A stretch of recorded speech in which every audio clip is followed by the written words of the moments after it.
Nunca devemos, e eu nunca, ficar de lado e dizer, eles estão apenas ameaçando nos destruir.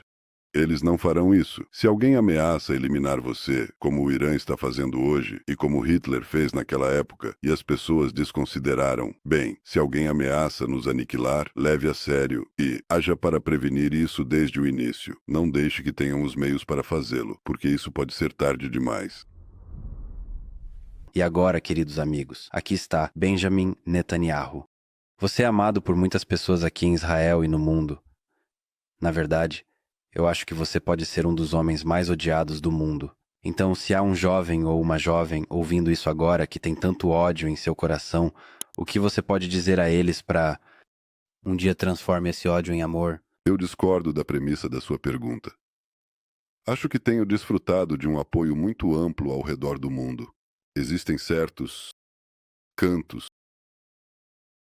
em que temos essa animosidade que você descreve, e isso meio que permeia alguns dos jornais e órgãos de notícias e assim por diante nos Estados Unidos. Mas isso certamente não reflete o amplo apoio que eu tenho. Eu acabei de dar uma entrevista em um canal iraniano, 16 milhões de espectadores. Eu dei outra. Eu fiz um pequeno vídeo há alguns anos. 25 milhões de espectadores do Irã. Certamente não há ódio lá, eu tenho que te dizer, não do regime. E quando eu viajo pelo mundo, e eu já estive ao redor do mundo, as pessoas querem ouvir o que temos a dizer. O que eu tenho a dizer é que o líder de Israel, a quem eles respeitam cada vez mais, é uma potência crescente no mundo. Então, eu discordo disso. A coisa mais importante que vai contra o que você disse é o respeito que recebemos do mundo árabe e o fato de que fizemos 4 acordos de paz históricos com países árabes. Eles fizeram isso comigo. Eles não fizeram isso com mais ninguém. E eu os respeito. E eles me respeitam. E provavelmente virão mais. Então, eu acho que a premissa está errada. Isso é tudo. Bem, há muito amor, sim. Muitos líderes estão colaborando. Respeito, eu disse. É um espectro. Mas há pessoas que não têm coisas boas a dizer sobre Israel. E o que você pode dizer a essas pessoas? Sim. Bem, eu acho que eles não sabem muito. Acho que são guiados por muita ignorância. Eles não sabem sobre Israel. Eles não sabem que Israel é uma democracia estelar, que é uma das sociedades mais avançadas do planeta. Que o que Israel desenvolve ajuda a humanidade em todos os campos, na medicina, na agricultura, no meio ambiente, nas telecomunicações. Falar sobre IA em um minuto, mas mudando o mundo para melhor e espalhando isso entre 6 continentes. Enviamos equipes de resgate mais do que qualquer outro país no mundo e somos 1/10 de 1% da população mundial. Mas quando há um terremoto ou uma devastação no Haiti ou nas Filipinas, Israel está lá. Quando há um terremoto devastador na Turquia, Israel estava lá. Quando acontece algo no Nepal, Israel está lá. E é um segundo país. É o segundo país, depois, em um caso, a Índia, ou depois, em outro caso, os Estados Unidos. Israel está lá. O pequeno Israel é um benfeitor para toda a humanidade. Então você é um estudante de história. Se eu puder apenas me deter nessa noção filosófica de ódio, essa parte da natureza humana, se você olhar para a Segunda Guerra Mundial, o que você aprende sobre a natureza humana, sobre a ascensão do Terceiro Reich e a ascensão de alguém como Hitler e o ódio que permeia isso? Bem, o que eu aprendi é que você tem que cortar coisas ruins pela raiz. Você tem que. Há um termo em latim que diz: pare coisas ruins quando elas são pequenas. E o ódio deliberado, a incitação ao ódio contra uma comunidade, sua demonização, deslegitimação que a acompanha, é uma coisa muito perigosa. E isso aconteceu no caso dos judeus. O que começou com os judeus logo se espalhou para toda a humanidade. Então, O que aprendemos é que isso é o que devemos, nunca devemos, e eu nunca, ficar de lado e dizer, eles estão apenas ameaçando nos destruir. Eles não farão isso. Se alguém ameaça eliminar você, como o Irã está fazendo hoje, e como Hitler fez então, e as pessoas desconsideraram isso, bem, se alguém ameaça nos aniquilar, leve a sério e haja para prevenir isso desde o início. Não deixe que tenham os meios para fazê-lo, porque isso pode ser tarde demais. Então, nessas ameaças subjacentes a esse ódio, quanto disso é antisionismo e quanto disso é antissemitismo? Eu não faço distinção entre os dois. Você não pode dizer eu estou bem com os judeus, mas eu não creio que deveria haver um Estado judeu. É como dizer, eu não sou anti-americano, eu só não acho que deveria haver uma América. Isso é, basicamente, o que as pessoas estão dizendo em relação ao antissemitismo e ao antisionismo. Quando você diz antisionismo, você está dizendo que os judeus não têm o direito de ter um Estado próprio. E isso é uma negação de um princípio básico que eu acho que desmascara completamente o que está envolvido aqui. Hoje, o antissemitismo é o antisionismo. Aqueles que se opõem ao povo judeu, se opõem ao Estado judeu. Se pularmos da história humana para o momento particular atual, há protestos em Israel agora sobre a reforma judicial proposta que dá poder ao seu governo para sobrepor-se ao Supremo Tribunal. Assim, os críticos dizem que isso dá poder demais a você, tornando-o virtualmente um ditador. Bem, isso é ridículo. O mero fato de você ter tantas manifestações e protestos, alguma ditadura, hein? Há muita democracia aqui, mais agitada e mais robusta do que em qualquer lugar do planeta. Você pode defender o caso de que isso pode dar de mais poder ao governo de coalizão, ao primeiro-ministro, não apenas a você, mas àqueles que o seguem? Não. Eu acho que isso é uma completa bobagem, porque acho que há muito poucas pessoas se manifestando contra isso. Muitas pessoas não têm ideia do que está sendo discutido. Elas estão basicamente sendo transformadas em slogans. Você pode transformar em slogans. Sabe algo sobre não as mídias de massa agora, mas as redes sociais. Você pode basicamente alimentar deliberadamente, com Big Data e muito dinheiro, você pode simplesmente alimentar slogans e entrar na mente das pessoas. Tenho certeza de que você não acha que estou exagerando, porque você pode me contar mais sobre isso. E você pode criar mobilização em massa com base nesses slogans absurdos. Então, aqui está de onde eu venho. E o que estamos fazendo, o que estamos tentando fazer e o que mudamos no que estamos tentando fazer. Sou um democrata do século XIX em minhas opiniões. Ou seja, eu faço a pergunta: o que é democracia? Ok, então a democracia é a vontade da maioria e a proteção dos direitos. Chamam de direitos da minoria, mas eu digo que são os direitos do indivíduo. Ok, então, como você equilibra os dois? Ok. Como você evita a mobocracia e como você evita a ditadura. O lado oposto, a maneira de evitar isso é algo que foi construído essencialmente por filósofos britânicos e filósofos franceses, mas que foi encapsulado pelos pais fundadores dos Estados Unidos. Você cria um equilíbrio entre os três poderes do governo. Ok. O legislativo, o executivo e o judiciário. E esse equilíbrio é o que assegura o equilíbrio entre os direitos da maioria e os direitos individuais, e você precisa equilibrar todos eles, certo?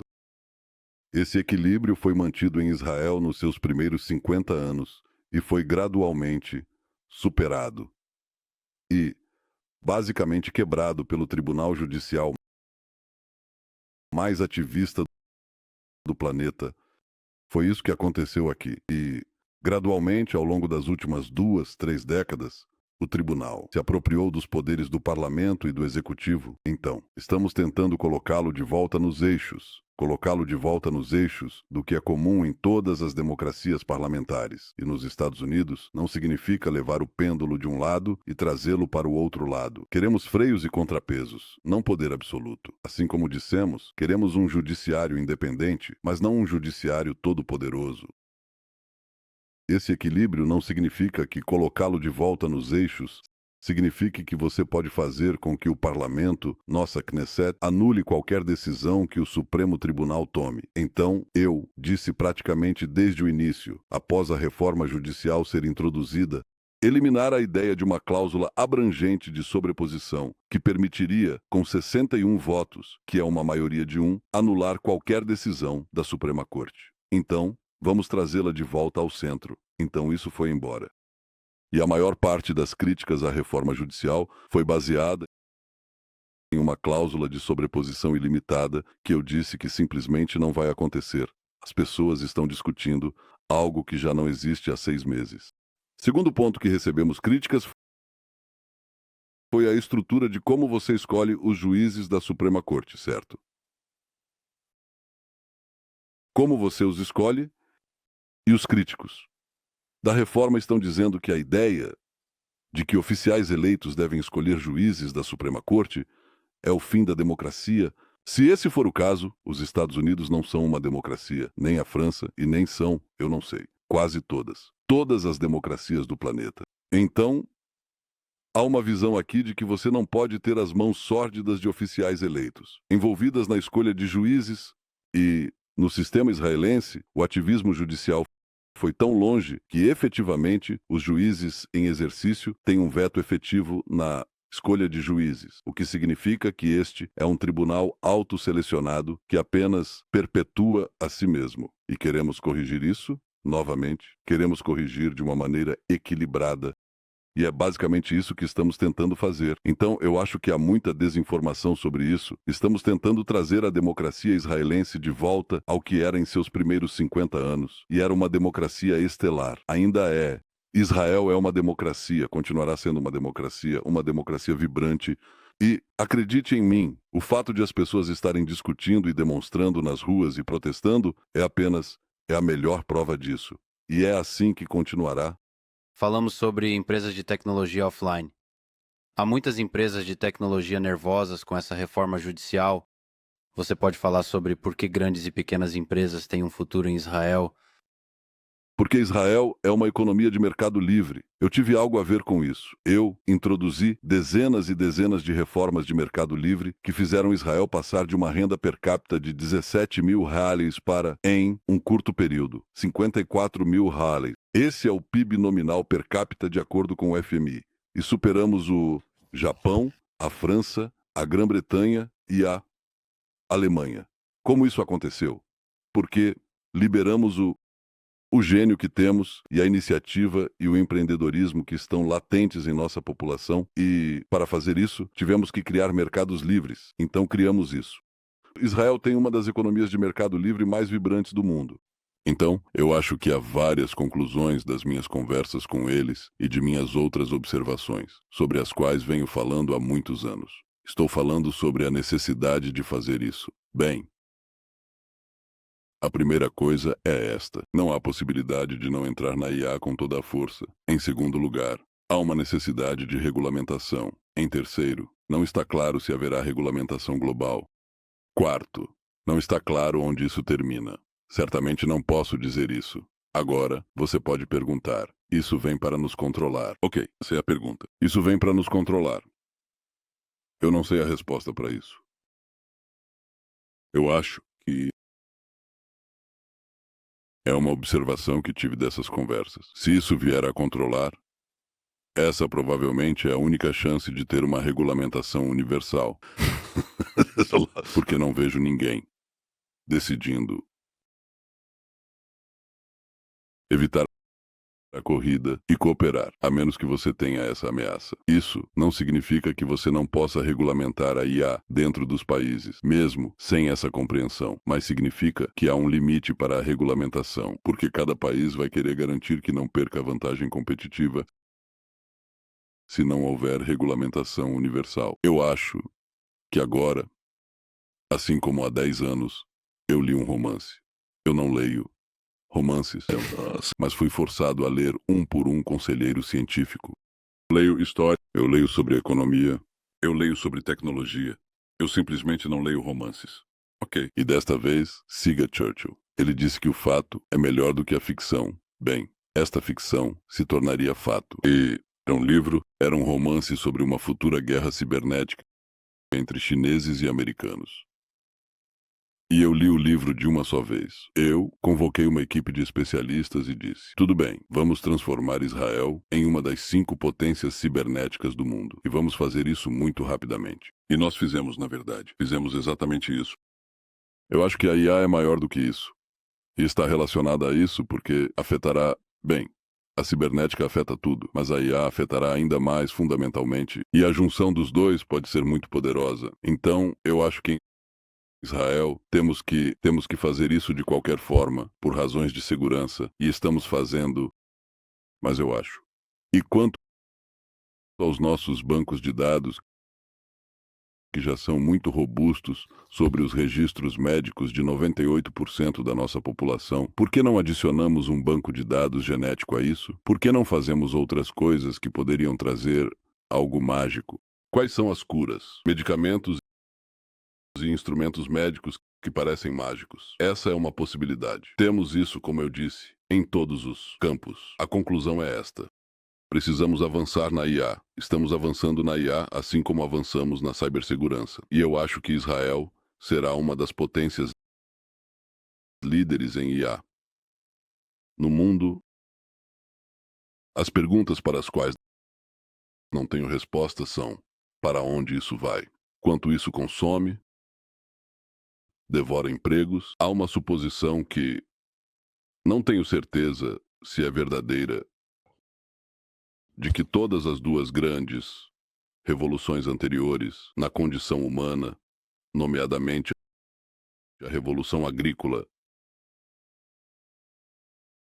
e a Revolução Industrial, definitivamente produzem mais empregos do que consomem, certo? Isso não é óbvio para mim. Quero dizer, eu poderia ver novos empregos sendo criados. E sim, eu tenho essa afirmação reconfortante, mas não é bem verdade. Porque eu acho que, no geral, provavelmente consumirão mais empregos, muitos mais empregos do que criarão. Pelo menos no curto prazo. E não sabemos sobre o longo prazo. Não, eu não sei sobre o longo prazo, mas eu costumava ter o conforto. Sendo um defensor do mercado livre, eu sempre dizia: vamos produzir mais empregos do que limitar certos empregos do governo. Estamos introduzindo, criaremos mais empregos. O que aconteceu? Você sabe, nós tínhamos uma empresa de telecomunicações, uma empresa estatal. Quando eu disse que íamos criar competição, eles disseram: você vai nos tirar do mercado. Não vamos ter mais trabalhadores. Sim, eles tinham 13 mil trabalhadores. Eles reduziram para 7, mas criamos outros 40 mil nas outras empresas. Então, esse era um pensamento reconfortante. Eu sempre soube que isso era verdade. Ok. Não só isso, eu também sabia que a riqueza se espalharia ao abrir completamente os mercados, em oposição à ganância socialista e semi-socialista que eles tinham aqui. Eles disseram: você vai fazer os ricos ficarem mais ricos e os pobres mais pobres. Não, e fez todos mais ricos. E na verdade, as pessoas que entraram no mercado de trabalho, por causa das reformas que fizemos, realmente se tornaram muito mais ricas, nas camadas mais baixas da medida socioeconômica. Mas aqui está o ponto. Eu não sei. Eu não sei se não teremos o que Elon Musk chama de fim da escassez. Então você terá o fim da escassez. Você terá uma enorme produtividade. Você sabe, muito poucas pessoas estão produzindo um enorme valor agregado. Você vai ter que tributar isso para repassar aos outros. Ok. Você vai ter que fazer isso. Essa é uma questão política. Não tenho certeza de como respondemos a isso. E se você tributar e alguém mais não tributar, você vai fazer com que todos vão para lá. Essa é uma questão internacional com a qual temos que lidar constantemente. E a segunda pergunta que você tem: suponha que você resolva esse problema e entregue dinheiro. Ok. Para aqueles que não estão envolvidos na economia da IA, o que eles fazem? A primeira pergunta que você faz a alguém que acabou de conhecer, após as trocas de cortesia, é: o que você faz, certo? Bem, as pessoas se definem pela sua profissão. E vai ser difícil se você não tiver uma profissão. E, você sabe, as pessoas passarão mais tempo se autoexplorando, mais tempo nas artes, mais tempo em lazer. Eu entendo isso. Se eu tivesse que apostar, isso aniquilará muitos mais empregos do que criará. E isso forçará uma mudança estrutural em nossa economia, em nossos modelos econômicos e em nossa política. E eu não tenho certeza de para onde isso vai. E isso é algo que temos que responder, nível nacional e apenas como uma civilização humana, tanto a ameaça da IA para nós como espécie humana, quanto o efeito nos empregos e, como você disse, a cibersegurança. E o que você acha? Você acha que vamos perder o controle? Não. Primeiro de tudo, eu realmente acredito, talvez de forma ingênua, que criará mais empregos do que elimina. Anote isso e vamos verificar. Veremos isso. Não dizemos que vamos verificar depois da vida. Não, veremos isso em alguns anos. Veremos isso em alguns anos. Estou realmente preocupado com a cibersegurança e a natureza de como isso muda com o poder da IA. E em termos de ameaças existenciais, acho que haverá tantas ameaças que não são existenciais ao longo do caminho que essa é a coisa que mais me preocupa em vez da IA assumir o controle total e se tornando uma espécie que supera a humana. Embora isso seja algo que você deve considerar seriamente por causa do crescimento exponencial de suas capacidades. É exatamente o crescimento exponencial que entendemos estar à nossa frente, mas não realmente. É muito difícil projetar para frente. Para realmente entender. Isso mesmo. Exatamente. Então você sabe, eu lido com o que posso e onde posso afetar algo. Eu costumo não me preocupar com coisas que não controlo, porque em certo ponto você sabe, não faz sentido. Quero dizer, você tem que decidir em que está gastando seu tempo. Então, eu acho que, em termos práticos, faremos de Israel uma potência formidável em IA. Nós entendemos a limitação de escala, poder de computação e outras coisas. Mas eu acho que dentro desses limites, eu acho que podemos fazer aqui este milagre que fizemos em muitas outras coisas. Você sabe, nós fazemos mais com menos. Eu não me importo se é água, produção de energia, produção de conhecimento, produção de capacidades cibernéticas, defesa e outras. Nós apenas fazemos mais com menos. E eu acho que na IA vamos fazer muito mais com uma população relativamente pequena, mas altamente talentosa, muito talentosa. Então, fazendo uma pequena tangente, como conversamos offline, você tem um histórico em Taekwondo.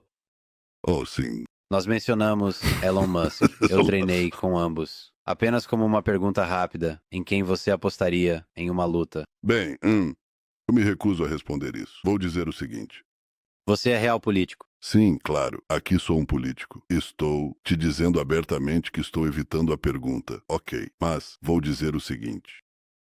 Você sabe, eu na verdade passei 5 anos em nossas forças especiais no exército e mal passamos 1 minuto em artes marciais. Eu realmente aprendi taekwondo depois, quando cheguei. Não foi nem mesmo no MIT. No MIT eu acho que fiz karatê. Mas, quando cheguei à ONU, tive um especialista em artes marciais que me ensinou taekwondo, o que foi meio interessante. Agora, a pergunta que você realmente deve fazer é: por que aprendemos artes marciais nesta unidade especial de elite? E a resposta é: não há sentido. Se você viu Indiana Jones, sabe, não há sentido. Você apenas sabe. Aperta o gatilho. É simples. Agora, não espero que ninguém aperte o gatilho neste combate. E tenho certeza de que você vai garantir que isso não aconteça. Sim, quero dizer, artes marciais são maiores do que apenas combate. É uma espécie de jornada de humildade. E é uma forma de arte, realmente é uma arte. Mas é fascinante que essas duas figuras da tecnologia estejam se enfrentando. E eu não vou perguntar quem você enfrentaria e como você faria, mas Bem, estou enfrentando oponentes o tempo todo. o tempo todo. Sim, isso faz parte da vida, mas não cada um. Parte da vida. Ainda não. Não tenho certeza sobre isso. Você está anunciando convites? Não, não, não. Parte da vida é competição. Você sabe, a única vez que a competição termina é com a morte. Mas, você sabe, a vida política, a vida econômica, a vida cultural está engajada continuamente em criatividade e competição. E o problema que tenho com isso, como mencionei antes, logo antes de começarmos o podcast,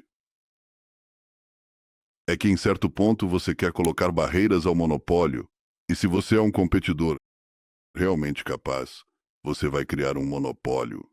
É isso que Peter Thiel diz ser o curso natural das coisas. É o que aprendi, basicamente no Boston Consulting Group. Se você é um competidor muito capaz, criará vantagens de escala que lhe dão a capacidade de excluir sua concorrência. E como primeiro-ministro, quero garantir que haja competição no mercado. Então você precisa limitar esse poder competitivo em um certo ponto. E isso se torna cada vez mais difícil em um mundo onde tudo está interligado, onde você define segmentos de mercado, onde você define monopólio. Como você faz isso? Verdade, conceitualmente, eu acho isso muito desafiador por causa de todas as dezenas de reformas econômicas que eu fiz. A parte mais difícil é a parte conceitual. Uma vez que você tem, você resolveu, você diz: aqui está o que eu quero fazer, aqui está a coisa certa a fazer. Então você tem um problema prático de superar a resistência sindical, resistência política, calúnias da imprensa, você sabe, opositores, de este ou daquele canto. Isso é uma questão prática. Mas, se você tiver isso conceitualmente definido, pode avançar para reformar economias, ou reformar educação, ou reformar transporte. Certo? Na questão do crescente poder das grandes empresas de tecnologia, de monopolizar os mercados porque são melhores nisso, elas oferecem um serviço, o oferecem a um custo mais baixo, a um custo em rápida queda, onde você para em um poder monopolista. É uma questão crucial, porque também se torna agora uma questão política. Se você acumular uma enorme quantidade de poder econômico, que é poder informacional, você sabe isso, também monopoliza o processo político, o que cria. Essas são questões reais que não são óbvias. Eu não tenho uma resposta óbvia, porque, como eu disse, como um democrata do século XIX, essas são questões do século XXI que as pessoas deveriam começar a pensar. Você tem uma solução para isso? A solução de um monopólio está crescendo arbitrariamente de forma incontrolável em poder. No poder econômico e, portanto, no poder político? Quero dizer, parte disso é regulação.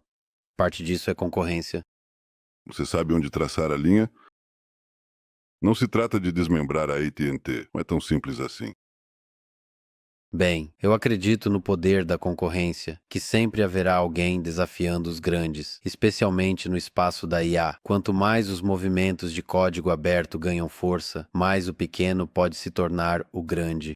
Então você está dizendo basicamente que o instrumento regulatório é o mercado? Em grande parte, na maioria das vezes, essa é a esperança. Talvez eu seja um sonhador. Essa tem sido de muitas maneiras minha política até agora. Ok. O melhor regulador é o mercado.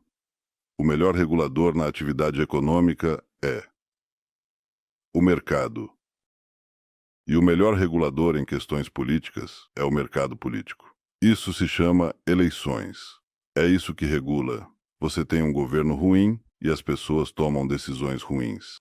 Bem, você não precisa, dos homens sábios elevados acima das, massas para decidir o que é bom e o que é mal. Deixe as massas decidirem. Deixe-os votar a cada 4 anos ou o que for, e eles te derrubam. A propósito, isso aconteceu comigo. A vida após a morte política. Na verdade, a vida política. Fui reeleito 5 ou 6 vezes, e este é meu 6º mandato. Então, você sabe, eu acredito nisso. Não tenho certeza. Não tenho certeza de que em questões econômicas, no crescimento geométrico das empresas de tecnologia, você sempre terá o pequeno, o mamífero ágil que sairá e derrotará os dinossauros ou superará os dinossauros, que é essencialmente o que você disse. Sim, eu não descartaria o pequeno. Você não descartaria o pequeno. Bem, espero que você esteja certo. Ah, bem. Deixe-me perguntar sobre este mercado da política. Você serviu 6 mandatos como primeiro-ministro ao longo de 15 anos no poder. Deixe-me perguntar novamente, a natureza humana. Você se preocupa com a natureza corruptora do poder sobre você como líder, sobre você como homem? De forma alguma, porque eu acho que, novamente, a coisa que me motiva é nada, além da missão que assumi para garantir a sobrevivência e o florescimento do Estado, o Estado judeu. Isso é sua prosperidade econômica, mas sua segurança e sua capacidade de alcançar a paz com nossos vizinhos. E estou comprometido com isso. Acho que ainda há muitas coisas que foram feitas. Há algumas grandes coisas que ainda posso fazer. Mas não depende apenas do meu senso de missão. Depende do mercado, como costumamos dizer. Depende realmente da vontade dos eleitores israelenses. E os eleitores israelenses decidiram votar em mim repetidamente, mesmo que eu não tenha poder na imprensa, nem poder em muitos setores aqui, e assim por diante. Nada. Quero dizer, eu sou provavelmente, em breve serei, o primeiro-ministro que mais tempo serviu no último meio século nas democracias ocidentais. Eu me lembro de ter uma conversa com Silvio Berlusconi, que faleceu recentemente, e ele me disse, há uns 15 anos, algo assim. Ele disse, então, Bibi, quantos? Sim. Quantas estações de televisão de Israel você tem? E eu disse, nenhuma. Ele disse, você não tem nenhuma. Você tem. Você tem. Eu disse, nenhuma. Eu tenho duas. Ele disse, não, mas que? Você quer dizer que não tem nenhuma que você controla? Eu disse, não só não tenho nenhuma que eu controle, como todas estão contra mim. Então ele disse, como você ganha eleições? E, você sabe, com ambas as mãos amarradas nas costas. E eu disse, da maneira difícil. É por isso que, você sabe, eu tenho o maior partido, mas não tenho muitos mais assentos do que teria se tivesse uma voz simpática na mídia. E Israel, até recentemente, foi completamente dominado por um lado do espectro político que, você sabe, muitas vezes me vilanizou. Não eu, porque eles me viam como representante, basicamente, das vozes conservadoras em Israel, que são a maioria.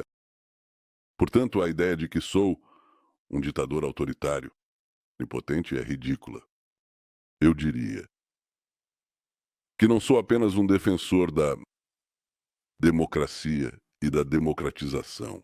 Acredito que, no final, a decisão é dos eleitores, e os eleitores, embora tenham constantes ataques da imprensa, eles escolheram me colocar de volta. Então, eu não acredito nessa coisa de acumular o poder corruptor. Se você não tem eleições, se controla os meios de influenciar os eleitores, eu entendo o que você está dizendo. Mas no meu caso, é exatamente o oposto. Eu tenho que ir constantemente às eleições, constantemente com a desvantagem de que os principais meios de comunicação são muito violentamente às vezes contra mim, mas tudo bem, eu continuo vencendo, então não sei do que você está falando. Eu diria que a concentração de poder está em outro lugar, não aqui. Bem, você deveria fazer uma pergunta diferente. O que aconteceu com esses casos? Esses casos, basicamente, estão desmoronando diante de nossos olhos. Houve recentemente um evento em que os 3 juízes do meu caso chamaram a acusação e disseram: sabe, sua bandeira, a acusação de suborno, a chamada acusação de suborno, sabe, está acabada. Antes que uma única e solitária testemunha de defesa fosse chamada. E isso. Essa coisa está evaporando. É bastante surpreendente. Mesmo isso, eu tenho que dizer, foi coberto até pela imprensa mainstream em Israel. Então, você sabe, muitas dessas acusações não são muitas. Essas acusações provarão ser nada. Eu sempre digo, ouça, eu me coloco diante do processo legal. Não afirmo que estou isento dele de nenhuma forma. Pelo contrário, eu acho que a verdade virá à tona e está vindo. E vemos que não só isso, mas com outras coisas. Então, eu acho que é meio instrutivo que, você sabe, não. Nenhum político foi mais vilipendiado.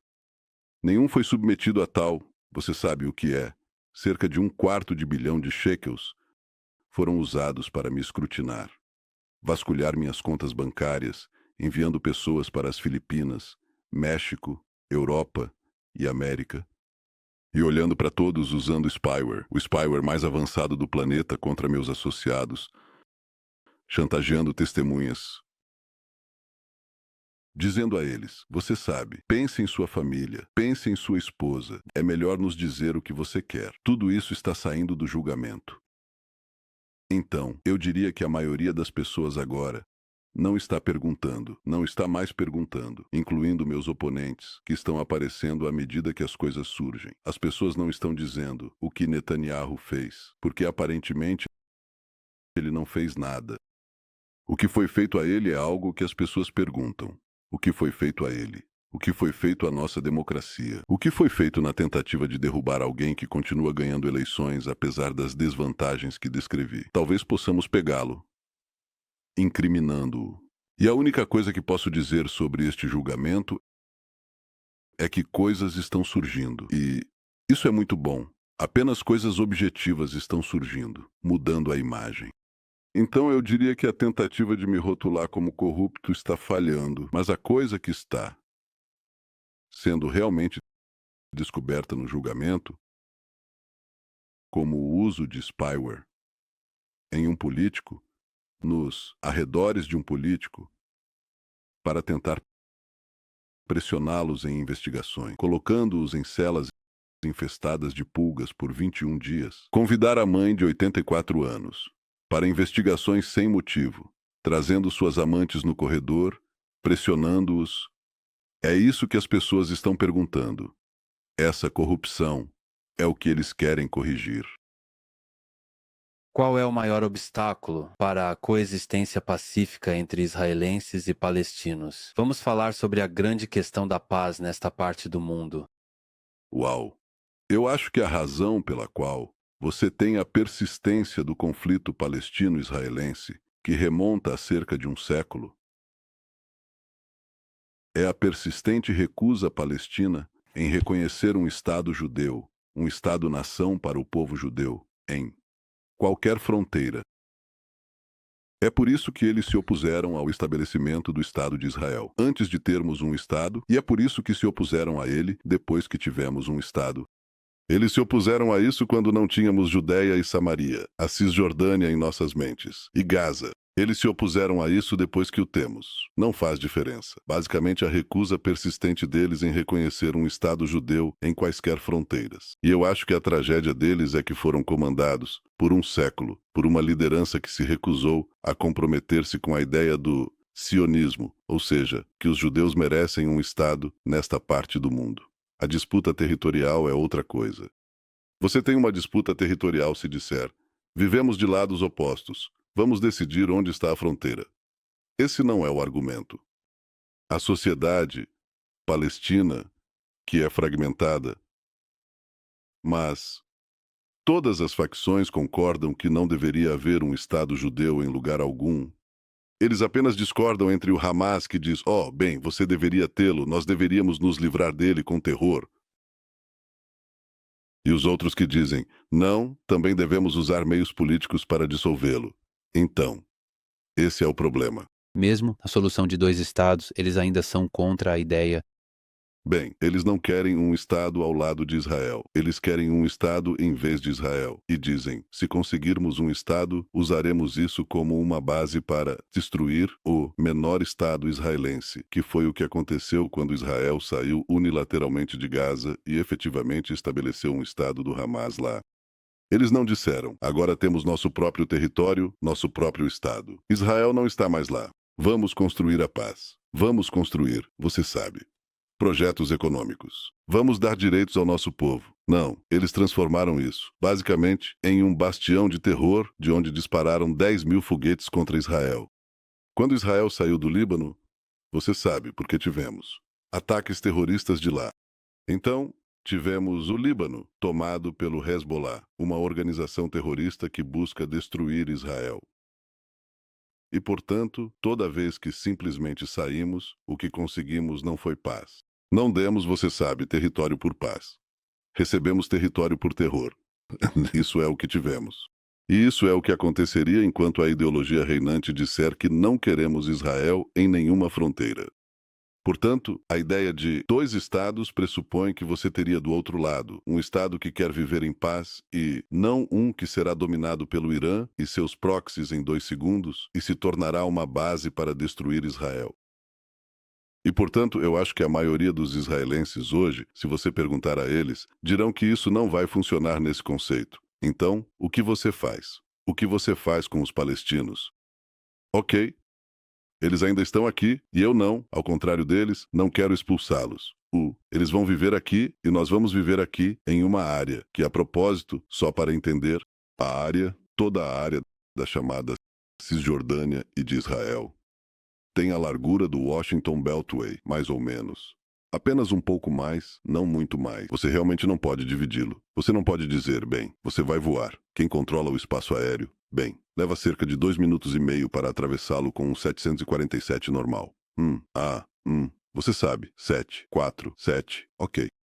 Com um avião de caça, leva 1 minuto e meio. Então você não está. Como você vai dividir o espaço aéreo? Bem, você não vai dividi-lo. Israel vai controlar esse espaço aéreo e o espaço eletromagnético e assim por diante. Portanto, a segurança deve estar nas mãos de Israel. Minha visão de como você resolve esse problema é um princípio simples. Os palestinos deveriam ter todos os poderes para se governar e nenhum dos poderes para ameaçar Israel, o que basicamente significa que a responsabilidade pela segurança geral permanece com Israel. E do ponto de vista prático, vimos que toda vez que Israel deixa um território e retira suas forças de segurança de uma área, ela imediatamente é dominada pelo Hamas ou Hezbollah, ou jihadistas, que basicamente estão comprometidos com a destruição de Israel e também trazem miséria para os palestinos ou sujeitos árabes.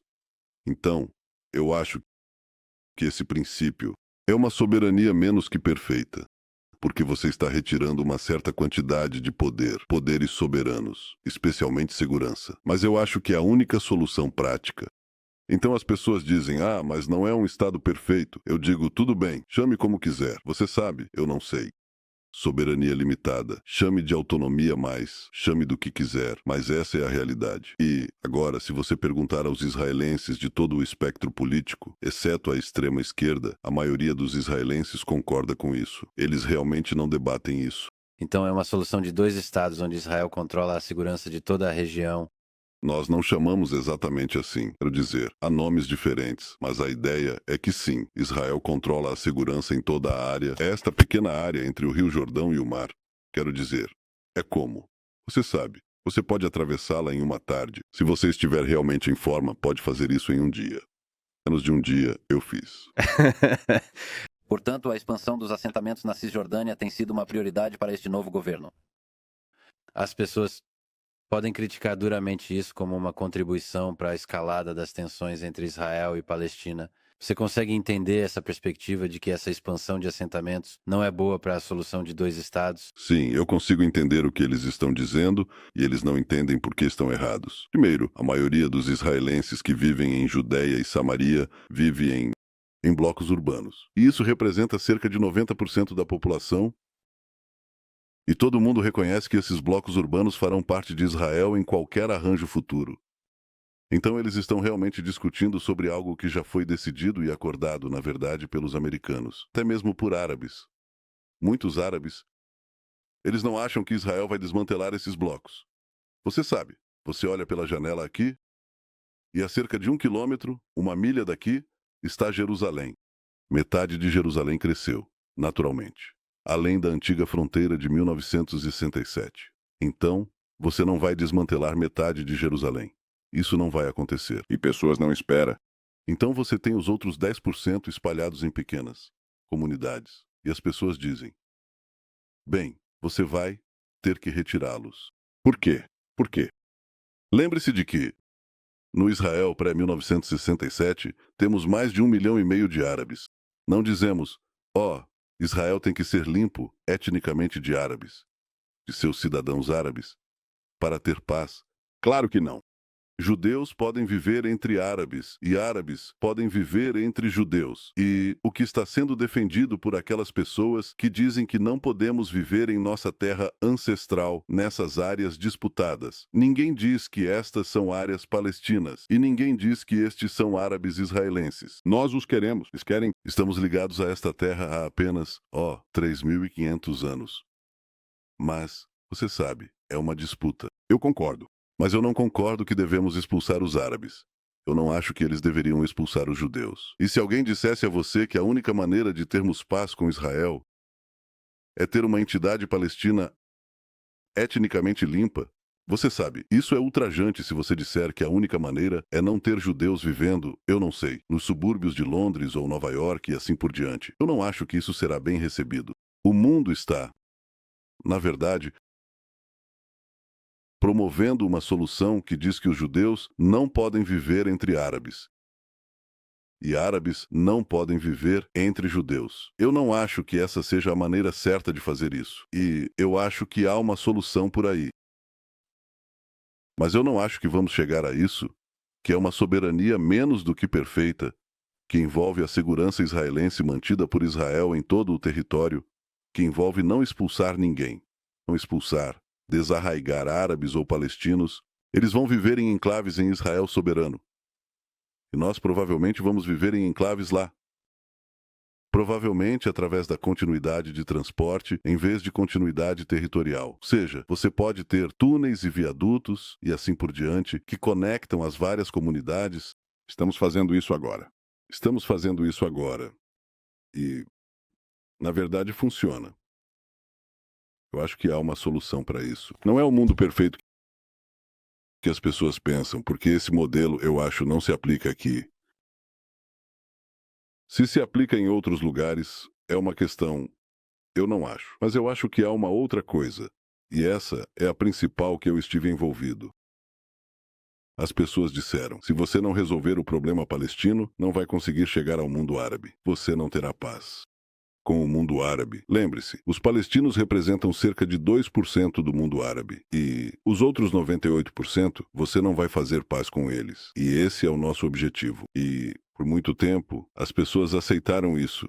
Após os tratados de paz iniciais com o Egito, com o primeiro-ministro Begin do Likud e o presidente Sadat do Egito, e depois com a Jordânia, entre o primeiro-ministro Rabin e o rei Hussein, por um quarto de século, não tivemos mais tratados de paz, porque as pessoas diziam que você tinha que passar pelos palestinos. E os palestinos não querem uma solução do tipo que descrevi ou qualquer tipo, exceto aquela que envolve a dissolução do Estado de Israel. Então, poderíamos esperar mais meio século. E eu disse não. Quero dizer, não acho que devemos aceitar a premissa de que temos que esperar pelos palestinos, porque teremos que esperar para sempre. Então eu decidi fazer de forma diferente. Decidi ir diretamente às capitais árabes e fazer os históricos. Acordos de Abraão, essencialmente revertendo a equação, não um processo de paz que vai de dentro para fora, mas de fora para dentro. E fomos diretamente a esses países e forjamos esses acordos de paz inovadores com os Emirados Árabes Unidos, com o Bahrein, com o Marrocos e com o Sudão. E agora estamos tentando expandir isso em um salto quântico, com a Arábia Saudita. O que é necessário para fazer isso com a Arábia Saudita, com o príncipe herdeiro saudita Mohammed bin Salman? Você sabe, eu sou um estudante da história e leio muito sobre história, e li que, nas discussões de Versalhes após a Primeira Guerra Mundial, o presidente Woodrow Wilson disse: "Eu acredito em pactos abertos, chegados abertamente. Eu tenho minha correção. Eu acreditei em pactos abertos, chegados secretamente. Portanto, não vamos avançar. Uma paz saudita-israelense discutindo isso publicamente. E, de qualquer forma, é uma decisão dos sauditas se eles querem fazer isso. Mas há, obviamente, um interesse mútuo. Então, aqui está a minha opinião. Se tentarmos esperar pelos 2% para chegar aos 98%, vamos falhar. E já falhamos. Se formos aos 98%, temos uma chance muito maior de persuadir os 2%. Você sabe por quê? Porque os 2%, a esperança palestina, para vencer o Estado de Israel e não fazer paz com ele, baseia-se, entre outras coisas, na suposição de que, eventualmente, os 98%, o resto do mundo árabe, irão se unir e destruir o Estado judeu, ajudando a dissolver ou destruir o Estado judeu. Quando essa esperança é retirada, você começa a ter uma mudança para as soluções realistas de coexistência. A propósito, isso também exigirá compromisso do lado israelense Estou perfeitamente ciente disso e disposto a fazê-lo, mas acho que um compromisso realista será alcançado muito mais facilmente quando o conflito entre Israel e os Estados Árabes, o mundo árabe, for efetivamente resolvido. E eu acho que estamos nesse caminho. É uma mudança conceitual, assim como você sabe, estive envolvido em algumas, eu te disse, a batalha conceitual é sempre a mais difícil. Eu tive que lutar essa batalha para converter um Estado semi-socialista em um Estado capitalista de livre mercado. E eu tenho que dizer que a maioria das pessoas hoje reconhece o poder da concorrência e os benefícios dos mercados livres. Então, também tivemos que lutar essa batalha que dizia que você tem que passar pelo, você sabe, o Estreito Palestino, STRAIT, para chegar a outros lugares.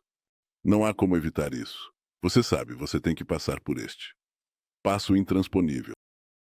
E eu acho que agora as pessoas estão reconhecendo que vamos contorná-lo e provavelmente voltar. E isso, eu acho, na verdade, dá esperança não apenas para ter uma paz árabe-israelense, mas para voltar a uma paz israelense-palestina. E, obviamente, isso não é algo que você encontra nas frases de efeito e assim por diante, mas na discussão popular da imprensa. Mas essa ideia está permeando. E eu acho que é a ideia certa, porque eu acho que é a única que funcionará. Portanto, expandir o círculo da paz só para insistir nisso requer o quê? Conversar secretamente, de homem para homem, de humano para humano, com líderes de outras nações. Teoricamente, tu está certo. Teoricamente, ok. Bem, deixe-me te fazer outra pergunta teórica sobre o círculo da paz. Como um estudante de história, olhando para as ideias de guerra e paz, o que você pensa? Pode alcançar a paz na guerra na Ucrânia. Olhando para outra parte do mundo, se você considerar a luta pela paz nesta parte do mundo, como pode aplicar isso àquela outra parte do mundo, entre a Rússia e a Ucrânia agora? Eu acho que é um dos horrores selvagens da história e uma das grandes tragédias que está ocorrendo. E deixe-me dizer de antemão que se eu tiver qualquer oportunidade de usar meus contatos para ajudar a pôr fim a essa tragédia, eu o farei. Eu conheço ambos os líderes, mas não simplesmente me intrometo e assumo. Haverá um desejo em certo ponto, porque as condições criaram a possibilidade, ajudando a parar este carnificina. Então eu o farei. E é por isso que escolho minhas palavras com cuidado, porque acho que isso pode ser a melhor coisa que eu posso fazer. Olha, eu acho que o que você vê na Ucrânia é o que acontece se um país que possui armas nucleares tiver planos territoriais sobre um território. E isso, para mim, você vê a mudança na equação. Agora, eu acho que as pessoas relutam em usar armas nucleares, e não tenho certeza de que eu pensaria que o lado russo as usaria com despreocupação. Eu não acho que essa seja a questão, mas você vê como toda a configuração muda. Quando isso acontece, então você precisa ter muito cuidado em como resolver este conflito para que não, bem, para que não saia dos trilhos, por assim dizer. Essa é, a propósito, a consequência aqui. Não queremos o Irã, que é uma força agressiva com uma ideologia agressiva de dominar primeiro o mundo muçulmano e depois eliminar Israel e depois se tornando uma força global. Ter armas nucleares é totalmente diferente quando eles não as têm do que quando as têm. E é por isso que um dos meus principais objetivos tem sido impedir que o Irã tenha os meios de destruição em massa, que serão usados como bombas atômicas, que eles dizem abertamente que serão usadas contra nós. E você pode entender isso. Como trazer um fim para a Ucrânia. Eu tenho minhas ideias. Não acho que vale a pena discuti-las agora, porque elas podem ser necessárias mais tarde.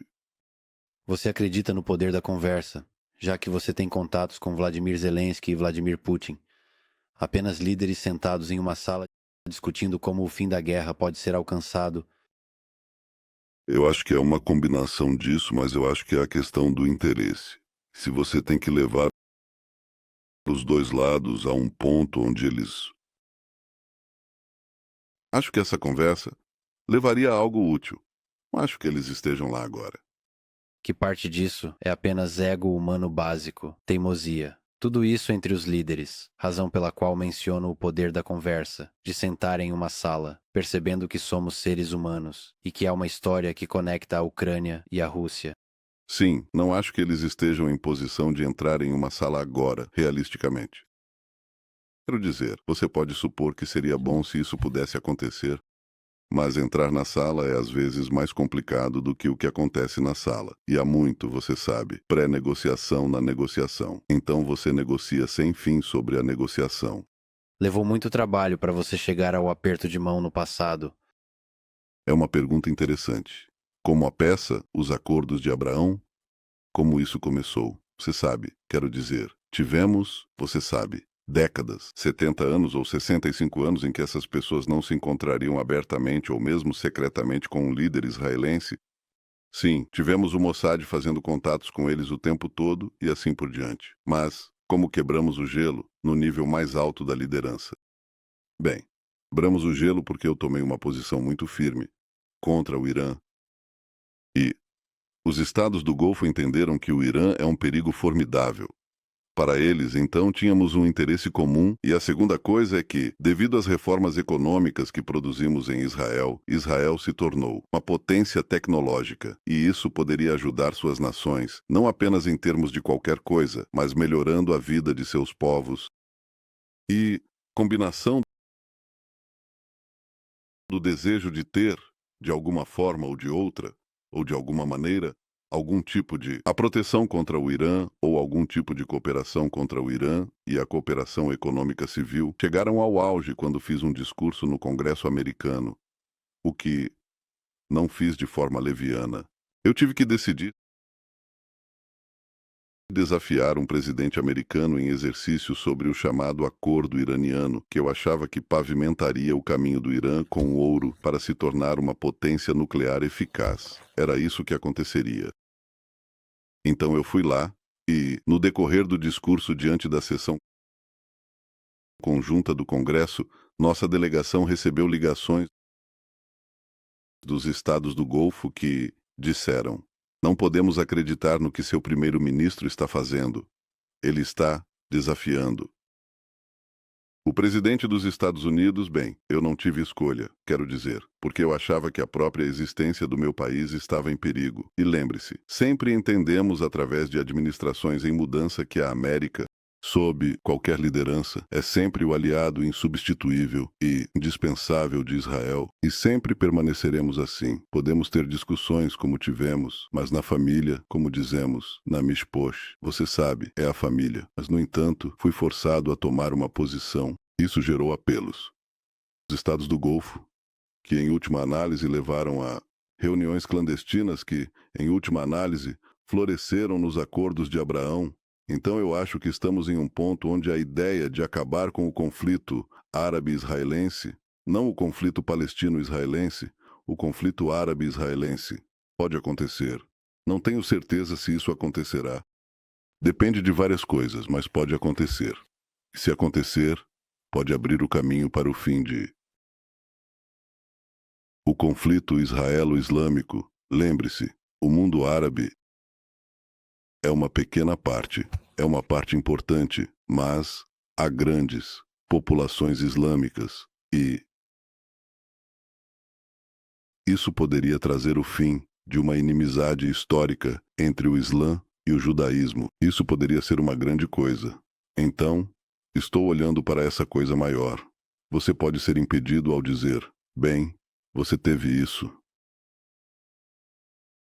Você sabe, esse contratempo em Gaza, ou isso ou aquela coisa acontecendo com os palestinos. É importante para nós porque queremos segurança, mas eu acho que a questão maior é: podemos romper para uma paz muito mais ampla e, em última análise, voltar e fazer a paz entre Israel e os palestinos, em vez de esperar para resolver isso e nunca chegar ao para pintar na tela maior. Eu quero pintar na tela maior e voltar ao conflito palestino-israelense. Como você escreve em seu livro, o que você aprendeu sobre a vida com seu pai? Meu pai era um grande historiador e, bem, ele me ensinou várias coisas. Ele disse que a primeira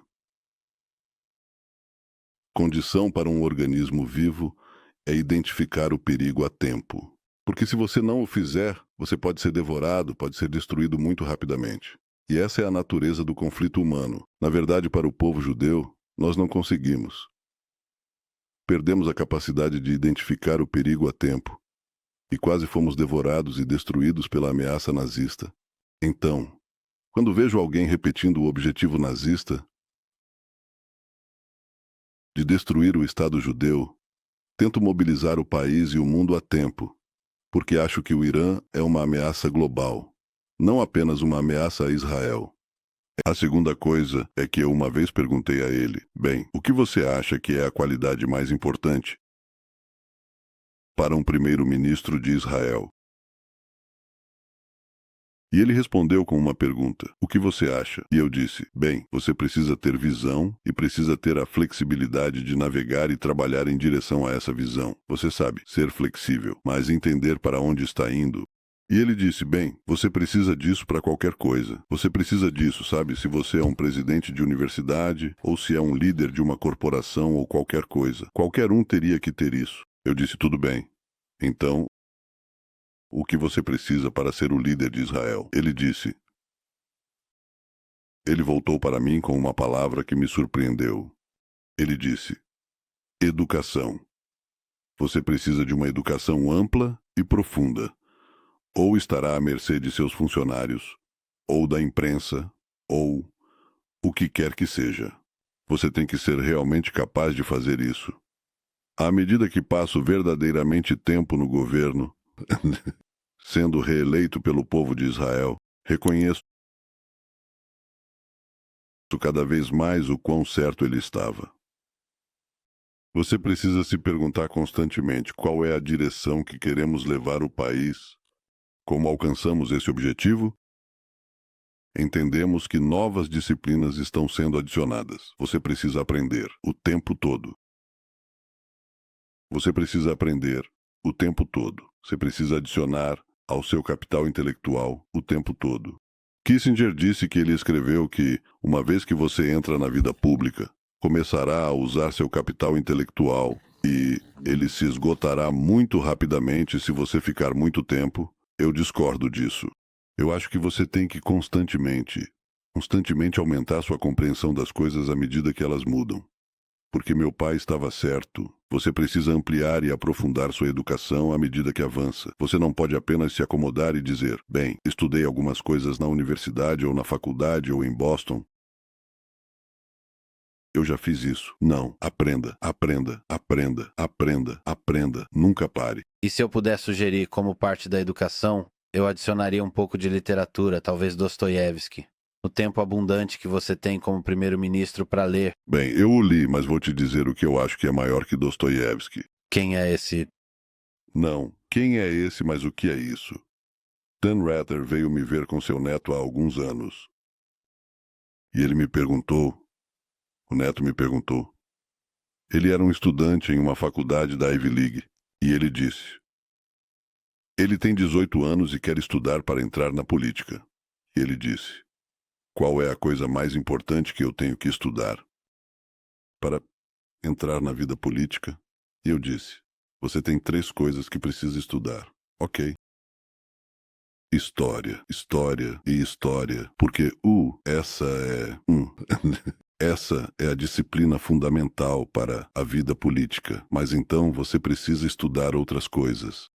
Estude economia, estude política e assim por diante, e estude o militar. Eu tive uma vantagem porque passei alguns anos lá, então aprendi muito disso. Mas eu tive que adquirir as outras disciplinas, e você nunca adquire o suficiente. Então leia, leia, leia. E, a propósito, se eu tiver que escolher, eu leio história, história e história. Boas obras de história, não livros ruins.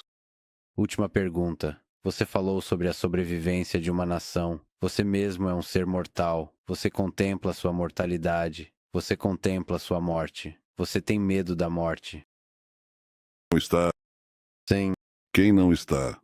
Quero dizer, se você tem consciência, se você é um ser com consciência, quero dizer, uma das coisas infelizes sobre o cérebro humano é que ele pode contemplar sua própria extinção. E assim todos nós fazemos nossos compromissos com isso. Mas eu acho que a questão é o que vive, o que permanece além de nós. E eu acho que você precisa definir quanto da posteridade você quer influenciar. Eu não posso influenciar o curso da humanidade. Todos nós somos partículas, você sabe. Pequenas partículas. Então, esse não é o problema. Mas no meu caso, eu dediquei minha vida a um propósito muito definido, que é garantir o futuro e a segurança. E, eu diria, a permanência. Mas isso é obviamente uma coisa limitada, do Estado judeu e do povo judeu. E eu não acho que um possa existir sem o outro. Então, eu dediquei minha vida a isso e espero que, sim, nos meus anos nesta terra e nos meus anos no cargo, eu teria contribuído para isso. bem, você teve uma vida incrível começando pelo MIT, até 6 mandatos como primeiro-ministro. Obrigado por este passeio pela história humana e por esta conversa. Foi uma honra. Obrigado, e espero que você volte a Israel muitas vezes. Lembre-se, é a nação da inovação, é uma democracia robusta. Não acredite em tudo que estão te dizendo, isso permanecerá assim. Não pode ser de outra forma. E é. Vou te dizer outra coisa, é o melhor aliado dos Estados Unidos. E sua importância está crescendo a cada dia, porque nossas capacidades no mundo da informação estão crescendo a cada dia. Precisamos de uma coalizão de pessoas inteligentes. Esta é uma nação inteligente e compartilhamos valores básicos de liberdade e justiça com os Estados Unidos. Então, a coalizão dos inteligentes significa que Israel é o sexto olho e a América não tem. Tudo bem. Agora, fora do microfone, vou forçá-lo a finalmente me dizer quem vai ganhar, Elon Musk ou Mark Zuckerberg. Mas é um bom momento para encerrar. Ficamos sem tempo aqui. Eu te conto lá fora.